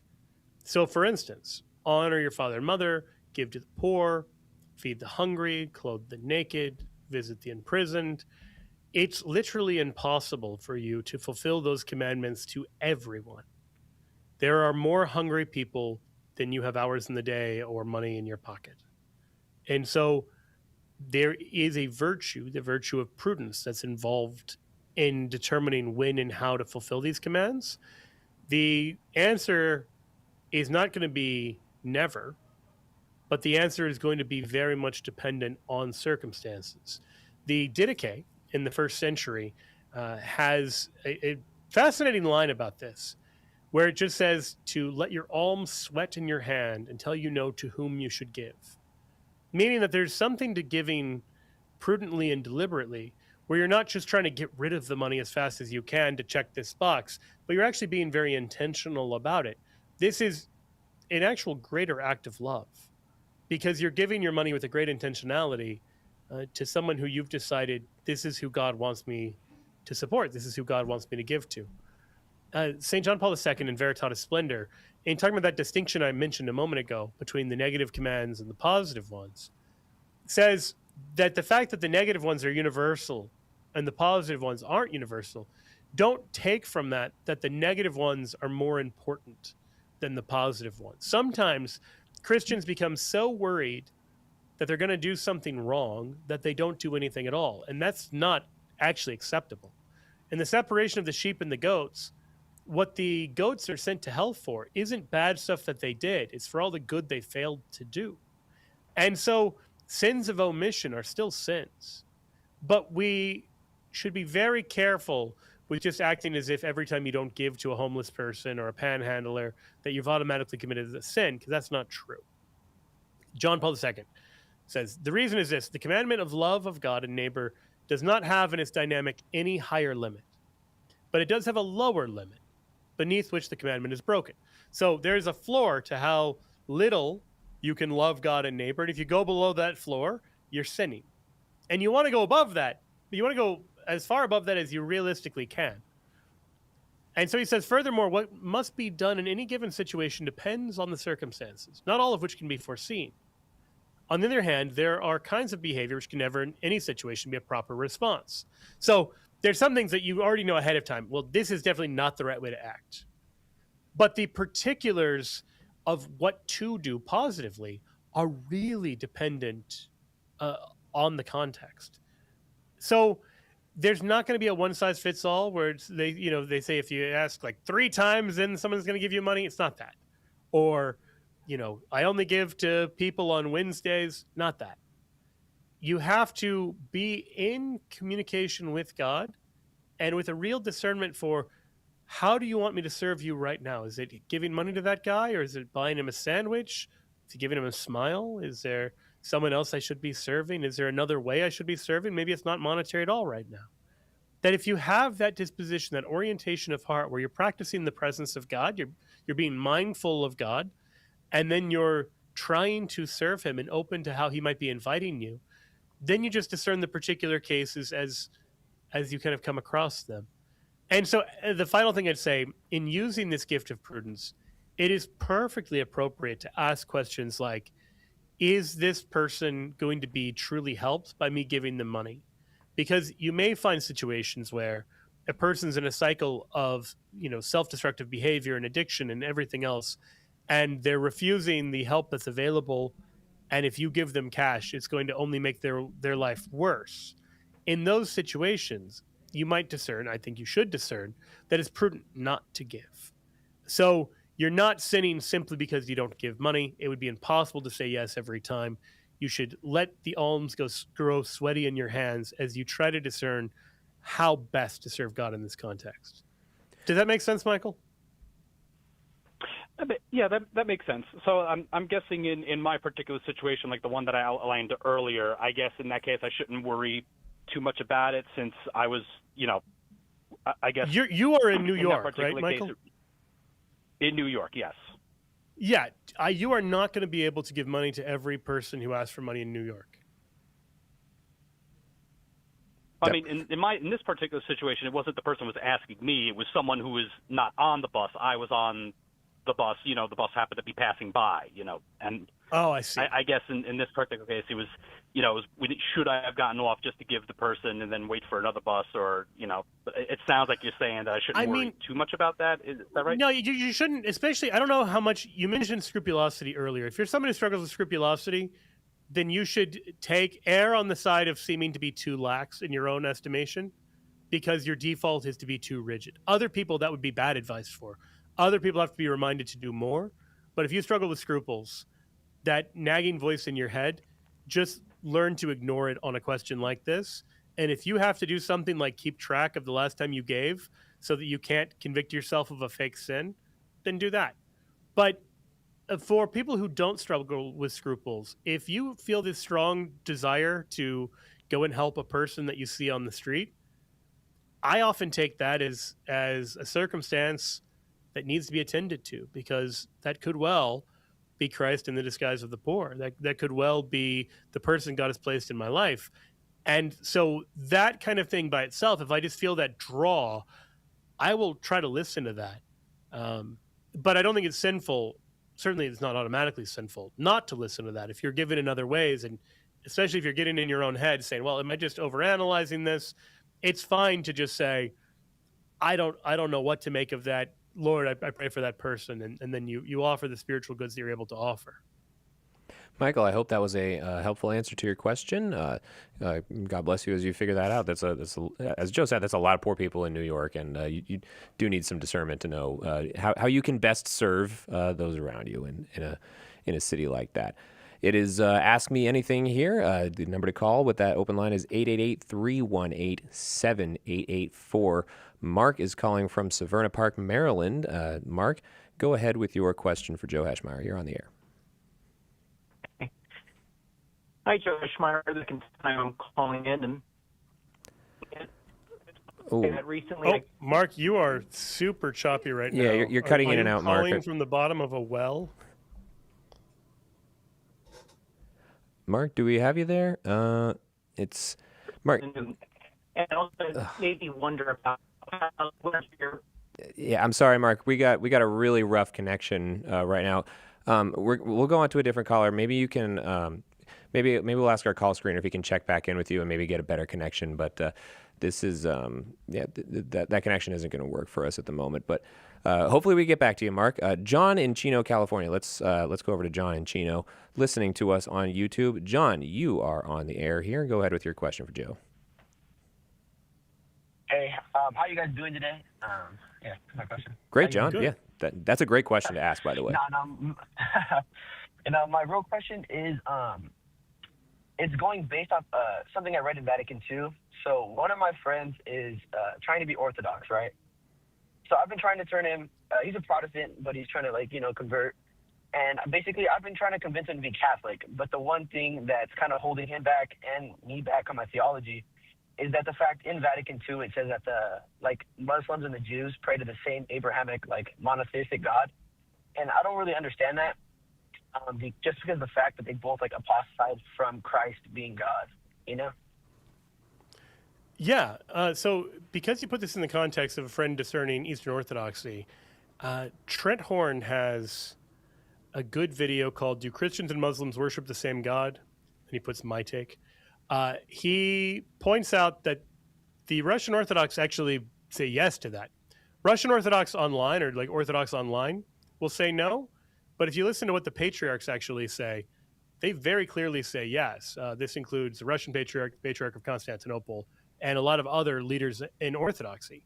So there is actually a big split between what the leadership of the Orthodox Church teaches and what the loudest kind of online Orthodox laity teach. They're just not the same thing. That's the first point. So this isn't a reason to be Orthodox instead of Catholic. And this isn't an issue where the Catholic Church is teaching anything dogmatically. So if you end up in a spot where you're uncomfortable affirming this, that isn't by itself a reason not to be Catholic. You can think that there's a prudential judgment there, that they're misreading the situation of what Muslims believe, etc., and that's fine. Nothing hangs in the balance. Having said that, it seems to me very clear that Muslims and Jews do worship the same God as Christians, and that Jesus teaches this. He even describes the Samaritan woman as worshiping the same God. He says in John 4:22, you worship, and he's saying this to the Samaritan woman, remember, you worship what you do not know. We worship what we know, for salvation is from the Jews. Now, the ordinary Jewish layperson, and certainly the ordinary Samaritan layperson, didn't know about the Trinity. And so if to worship the true God, you have to know about the Trinity, then this doesn't make any sense. And moreover, St. Paul, when he's on Mars Hill and he talks about the temple or the altar to the unknown God, he says, what therefore you worship as unknown, this I proclaim to you. So he describes even these people who appear to us to be pagans as worshiping the same God. And he says in Romans 1 about the pagans themselves that they are in guilt because although they knew God, they did not honor him as God or give thanks to him. So he says this because he says, what can be known about God is plain to them because God has shown it to them. Ever since the creation of the world, his invisible nature, namely his eternal power and deity, has been clearly perceived in the things that have been made. So he's very clear that these pagans know God, like the one real God, and they just shut off this knowledge. They've allowed their minds to be darkened. Now, he's not claiming that they've all been taught the doctrine of the Trinity. So clearly, everyone's saying you have to know about the Trinity to worship the one God. That's false. So that's just the foundational kind of biblical evidence. Two things to note here. One, saying that Muslims worship the same God does not mean that this worship is satisfactory or pleasing to God, or that it's as good as Christian worship, or that there's no need to evangelize or anything like that at all. Those are false conclusions. It's possible to offer bad acts of worship to the true God. I mentioned earlier in the show Nadab and Abihu in Leviticus 10, who are struck dead for offering bad worship to the true God. But they're offering it to the true God. This is a low bar to meet, in other words. And so don't take this as saying more than it actually is taking it. The documents of Vatican II, the church has never taught Muslim worship is good enough, so cool. No, that's not it at all. Like, we believe Muslims should convert to Christianity and that their worship is deficient. That doesn't mean that their worship is offered to a false God. It's offered to a bad understanding of the real God. So here's how I would explain that. In philosophy, this is what's called a referent. If you and I are talking about Thomas Graff and you think he's got spiky blonde hair and I think he's got shaggy brown hair, we disagree about a property of him. But we're both referring to the same guy. You might get a lot of stuff wrong and still be referring to the same person I am. There's a philosopher who uses a very good example of this. Like, you go to a Columbus Day parade and you ask somebody what it's about. And they tell you, oh, we're honoring Christopher Columbus. He's the first guy to realize that the world was round, and he's the first European to make it to the New World. Now, if you know anything about history, you might know both of those facts are wrong. Columbus was by no means the first person to believe the world was round or to make it to the New World. But those are popular, incorrect beliefs about Columbus. So this person, everything they've told you about Christopher Columbus, besides his name, is wrong. And yet, they're still honoring Christopher Columbus in Columbus Day. And so you can honor the true God, particularly honoring him badly, while knowing very little about him. That doesn't mean good enough. But it does mean that if you go from they got the properties of God wrong to therefore they're worshiping a different God, that is intellectually unsupportable. Like, that's simply wrong. So yeah, I don't know. What would you say to that? I know I sort of threw a lot at you, John. No, I mean, I understand. Like, I definitely understand the thought process behind that, right? I did a lot of research on it, like, prior to actually calling. I don't know if it was your video or another video, but I read something. It's like kind of the same concept. Like, we could tell them that this painting's red, but they're going to say it's green, but no matter what, it's still going to be red, kind of thing, just to where they're praying to the same monotheistic God. It's just the fact that they don't understand it, right? But for me, like, the one thing I just didn't really understand was, like, if you go back to, like, I like reading in the Church Fathers. I'm getting into that, right? You go to the teachings of Arius, is the fact that Jesus was a created being, or he's not divinely inspired, right? That's kind of just the thing that I can't really wrap my head around, because especially with the Jews, they completely apostatize from Christ. They deny him, you know, even being divine or a prophet or anything. I just don't understand how they kind of worship the same God. Like, I know it's an Abrahamic, like, God, and that part to me makes sense. I just don't understand, because, you know, and then in Scripture it says, too, like, that no one can come to the Father, like, without coming through me. That's what Jesus says. So that's kind of just the one thing I had, like, trouble wrapping my mind around. Well, even in the Arian controversy that you mentioned, there was a general recognition by Nicene Christians, like, that is to say true Christians, that they were worshiping the same Jesus. But one of the points, I believe it was Athanasius made, is that it would be an act of idolatry if they worshipped Jesus while believing him to be merely a creature. But he doesn't think it's like a different Jesus. It's obviously the same person. And even though, like, the question of are they Christian is different than the question of are they worshiping the true God when they are making acts of worship. Like, it is a lower bar to worship God than it is to be a Christian, because pagans are offering worship in ignorance to the true God in Acts 17. That doesn't mean that they're automatically Christians.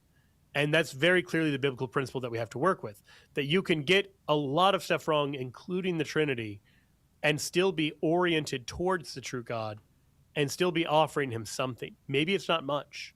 Maybe it doesn't satisfy him. Maybe he rejects it. But like I keep saying, like, the bar is just pretty low. So I would say don't let it be a stumbling block. It's not the kind of thing that is dogmatically held, but I think the church is very clearly right and very clearly in keeping with the biblical evidence when it talks about anyone trying to worship the God of Abraham. They're orienting that towards the God of Abraham, even if they're doing it with grave misunderstandings about the Trinity, grave misunderstandings about the nature of God. And those grave misunderstandings may make it so we can't call them brother Christians, but that's a different question entirely. John, thanks for that question. We got to go to our last break here, but please feel free to call in anytime if you want to continue that discussion. As I said, it's our last break of the hour. We'll be right back to finish it off right after this. You're listening to Catholic Answers Live. Underwriting for Catholic Answers Live is provided by Real Estate for Life. Real Estate for Life connects homebuyers and sellers to real estate agents while supporting pro-life organizations. On the web at realestateforlife.org. The most original Catholic content is on EWTN Radio. What have you always wanted to know about the Vatican? Well, I'm your Vatican insider, and I answer that question when I bring you the news about the Pope, Vatican City, and I share insights and stories from a broad spectrum of church ministries. Vatican Insider with Joan Lewis, Saturday night, 9 Eastern on EWTN Radio. Who was the first Catholic in your family? Were they evangelized by a friend, a coworker, a stranger? Did you ever think that you could be that person that God uses to save a soul, and that soul could save their family, their grandchildren, and generations to come? At St. Paul Street Evangelization, a Catholic nonprofit, we train, equip, and mobilize Catholic disciples to do the urgent work of evangelization. Catholic Answers is supported in part by St. Paul Street Evangelization, streetevangelization.com.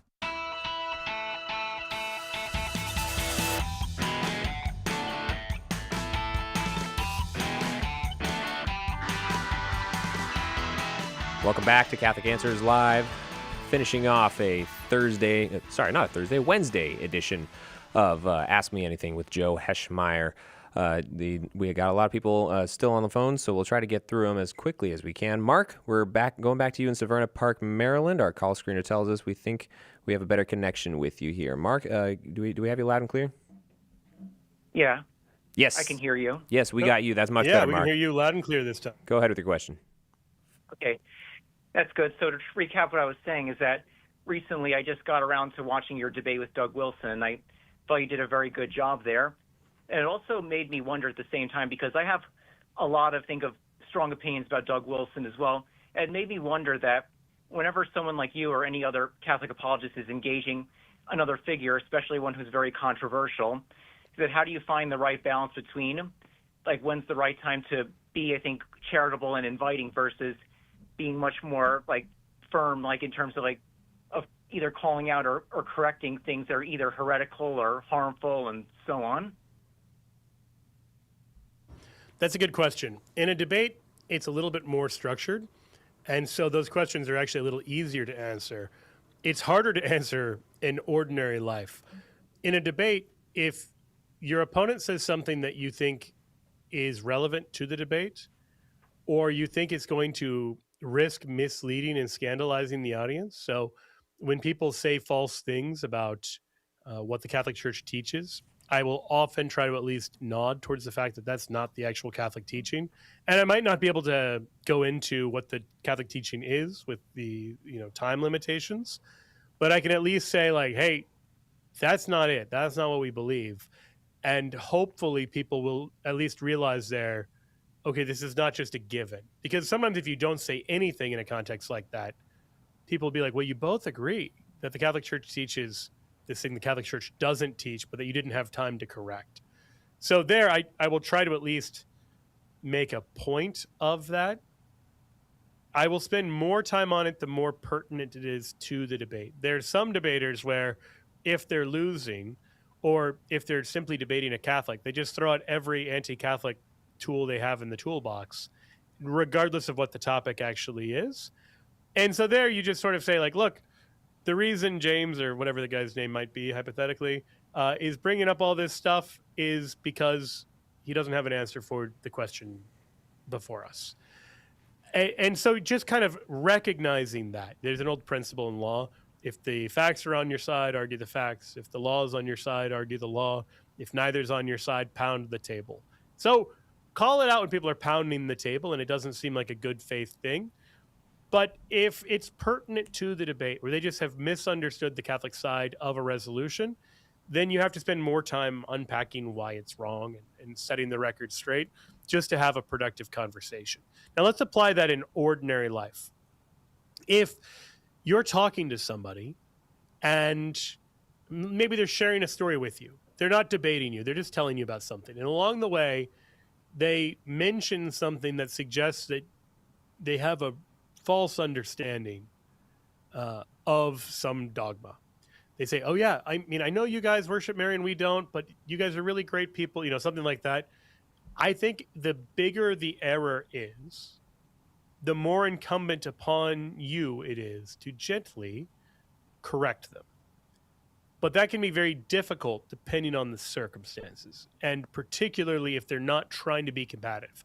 If they're trying to be combative, you have a lot more leverage and room to push back, because if they're starting something, they can hardly complain about you defending yourself. These situations where it becomes uncomfortable is when someone's trying to be nice and they get things wrong, or a situation where a child is telling you something and they have some true point and then there's some heresies mixed in there, and you don't want to discourage them. So in those cases, it might be okay simply to pass over the things that they're getting wrong if it's not pertinent to what they're trying to say, and draw out and focus on the thing that they're getting right. But those situations take a lot of prudence and discernment to do well. Does that make sense, Mark? Yeah.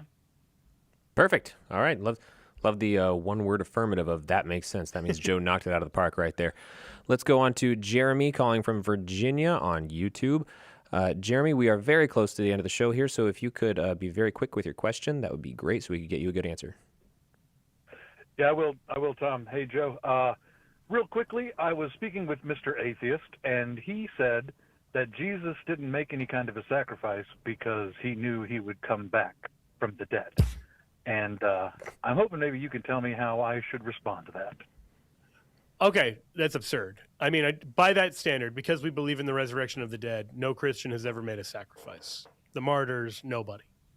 Jesus was voluntarily tortured and slowly executed. The fact that he rose again is literally immaterial to the fact that he really did die. And so he underwent all of the agonies of being tortured and killed.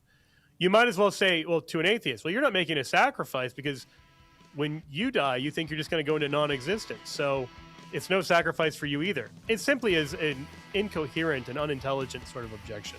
I know those are strong words, but we're coming right up to the end of the hour, so I got to just say it very bluntly. There's the kind of heresy that you got to smack down, is something that's as poorly formulated and thought out as that. Thank you for that question, Jeremy, for wrapping up the show with us. Thanks to everyone who called, and apologies to those we didn't have time to get to. Please do call back at any time. Joe Heschmeyer, thanks for 2 great hours answering all our callers. Oh, it's my pleasure. Always a pleasure to have Joe on. Tomorrow, we're going to have Tim Staples on first hour and then Trent Horn on in our second hour. I believe Edgar will be hosting that show for you instead of me. So thank you all for hanging with me for these 2 hours. It's been a great pleasure to be with you. We'll see you right back here, God willing,